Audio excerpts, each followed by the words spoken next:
Welcome to week 0. College football is finally back, and you have 2 impactful FCS level games this week, with both Southern and Nicholls getting to take on critical opponents in week 0. Southern heads to Atlanta for the MEAC SWAC Challenge, where they're going to be put to the test at an opponent that's comparable to what they saw last year whenever they faced Jackson State for a SWAC Championship. On the other side of things, back here in Louisiana, Nicholls is going to lead a historic Southern Conference game facing Incarnate Word, and is going to have everything that you're looking for, as it is the first domestically played game in the United States. Everybody, this is Keeping It True by You in Louisiana.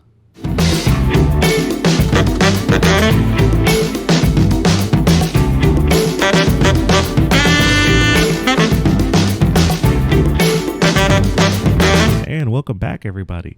Hope you enjoyed the new intro. We certainly enjoy making those types of things, enhancing the quality of life here on the show. But let's get straight into it. You have a matchup going on in Thibodaux that's going to be historic for the Southern Conference and for Nicholls themselves. So this is the first time that you're going to see John L. Gidger Stadium and the Southern Conference, believe it or not, open up on national television. They get the rights to go on ESPN2, so they're going to be playing basically the second fiddle, if you will, to the game in Ireland. So you'll be able to watch both that and Nicholls at the same time for those of you going head to head. It'll be very interesting to see what comes of this new roster, this new coaching staff. You have to remember, this is Tommy Rybacki's first year as the head coach. He's been at Nicholls for a long time, but he now takes over after you see an over decade-long tenure from your previous head coach. It'll be very interesting to see not only that, but you bring in a transfer from New Mexico State who previously had, Power 5 experience. I believe that's a situation where the quarterback situation could improve enough to see Nicholls be a little bit more competitive. Of course, if you haven't already, I've done full schedule predictions for both these teams. Both Southern and Nicholls are available here on the channel if you want to go check those out. Very good video, in my opinion. Gives you an idea of where I think both these teams are going to land. In the case of Nicholls, I mean, look, I know I predicted this one as a loss, which is fine to say. Incarnate Word is the 4th ranked team in the FCS. We should very much not be overlooking that. But it's always a close matchup, believe it or not, between Incarnate Word and Nicholls. Now, has Incarnate Word won about 5 of the last 6? Yes. But I think that showed you why the coaching change was made. I think it showed you why there was a choice, and a purposeful choice, to go ahead and start a new era in Thibodaux. And this is one of the things that I think you have to pay attention to when it comes to, this game week 0. It's not necessarily even about just fully winning the game because you need to win the game. I think it's going to come down to starting off the tenure right, putting together guys giving their best performances and really showing that they are bought into the new system. And personally, I think that everything that they need to do has been showcased so far through training camp and through spring. So I'm really interested. You also have some familiar names if you follow not only Nicholls but Louisiana football. Former LSU player Landon Ibieta is down there. You have of course, Lovelace, who's an amazing player for Nicholls. If you haven't seen him so far, he's going to be a defensive impact player. I really like what the Colonels have, and I don't think it's going to be a perfect game by any means, but I'm really excited, and I'm going to talk a little bit more about this one, not just here in Keeping It True by You in Louisiana, but don't forget, it is also True by You Sports Media Primetime Day. So as you're watching this one in the morning, don't forget, if you come back in the evening, we will be having our full weekend preview show where we'll talk a little bit more in depth again about this game, about the Saints game, and the news that came out regarding the SEC. Lots of fun things, so don't forget, subscribe to the channel and be looking forward to that one as we get you ready for a full weekend of football, the first NFL and college weekend. Always a fun one, even if it's just preseason for your NFL NFL team. Still a fun one. You got week 0 action. You don't normally always get week 0 action in Louisiana. That's one thing that I think we need to mention that is important about this week in college sports. Both Southern and Nicholls on national TV is something that we don't get. It's a little bit of a treat to get to see the whole state exposure go up and to really show that this product that's being made in this state at all levels is very valuable. And I'm excited to see what all comes from it. But overall, excited about the new era for Nicholls, excited to see what comes of it. And on the same note, you have a very similar set of circumstances over at Southern. So let's go ahead and transition. We'll go start talking about the Jaguars now. As you enter the MEAC SWAC Challenge, it is important to remember that Southern is trying to have what could be considered a best season since the Pete Richardson era, since even the Dawson Odoms era. They have the horses, they have the guys who are out there and really performing. You go and you get critical transfers. Again, another LSU transfer going down to the FCS ranks in state, and that's Trey Holly, keeping it at home.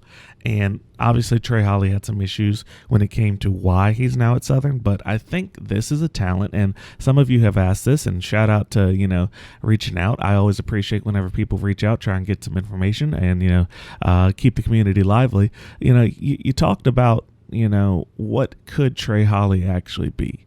And when I think about this, I'm thinking, okay, we've seen what happens when natural 5 stars, when natural 4 stars play at this level, at, HBCU or FCS level, even for that matter, football. When natural 4 and 5 stars get down to that level, it generally means that they are going to be transformational players. So I'm expecting, even though it will be a running back by committee to some degree, it's going to be a situation where you have now the ability to utilize players to their fullest potential because it's not all on one guy, which is surprisingly also the same thing that you're seeing at the at the quarterback position for Southern. You don't name an opening week starter, which I found to be real surprising, even though we know that, they both want to get some playing time, and I'm not necessarily surprised in that matter. Terrence Graves has some interesting plans on how he likes to use his football team, and it netted him success so far, so I can't really doubt the man up to this point. But man, it's unique to see that you don't name the starting quarterback going into week 0 for this matter, but week 1 for Southern's purposes. But don't forget, like I said, you are returning Jalen Woods, who had some pretty good numbers last year. He went, of course, 38 for 66, 3 interceptions on 4 touchdowns and 541 yards. That's certainly not a bad year by anyone's stretch whenever you're not coming in as your full-time guy, and played very well in the games that he needed to play. So, I'm excited to see what he does. Of course, you then bring in a transfer from Jackson State, which hypothetically should help you gain further dominance in conference. So certainly could be a win for the Jaguars in that capacity. And look, whenever you go to play these neutral site games, this is always one of the fun things about week 0, week 1, opening the year. And, generally it's only been reserved for teams like Southern or LSU up to this point because none of the other conferences put one on. But one of the things I like to see when you play opening week neutral sites, particularly in the case of Southern, is that you are getting a shot to face somebody that you do not have to worry about again until the Celebration Bowl. You have a shot to go out there and play just absolutely lights out football. Don't have to hold back in the playbook very much because, again, you're not going to be facing these people unless you manage to win not only the division in the SWAC, but you then win the SWAC Championship. Would you ever face NCCU again? So, I'm excited to see that, we might get to see a little bit more of an open playbook from Terrence Graves. We might be able to see the offense get going early. Of course, the major talking point regarding Southern was that they didn't score in the first quarter until the Bayou Classic, which, of course, somehow still managed to get them 9 wins last year. So, hey, good on them.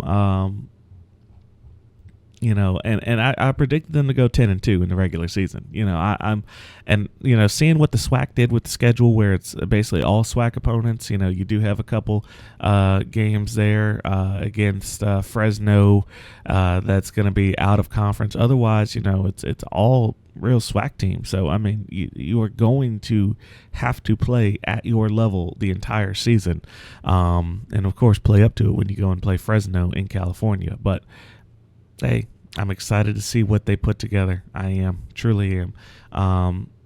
And this is something that, doesn't need to be overlooked. 8 players from last year's offense are returning.